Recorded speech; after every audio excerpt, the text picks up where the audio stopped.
இன்றைக்கி ஈவினிங் ஸ்நாக்ஸுக்கு ஈஸியாக என்ன பண்ணலான்னு பார்த்தேன்.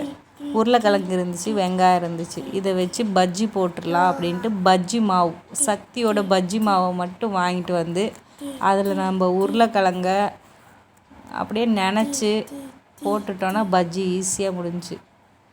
அதே மாதிரி வெங்காய பஜ்ஜியும் அப்படி தான். அது வெங்காயத்தை வந்து நம்ம டிப் பண்ணி போட்டோன்னா வெங்காய பஜ்ஜி ரெடி.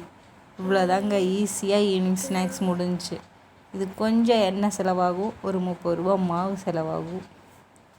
ஆனால் ஹெல்த்தியான பஜ்ஜி போண்டா வீட்டிலே செஞ்சு சாப்பிட்டுக்கலாம். தேங்க்ஸ் ஃபார் வாட்சிங். இந்த வீடியோ பிடிச்சிருந்துருச்சுன்னா லைக் பண்ணி கமெண்ட் பண்ணுங்கள். முடிஞ்சால் சப்ஸ்கிரைப் பண்ணி சப்போர்ட் பண்ணுங்கள்.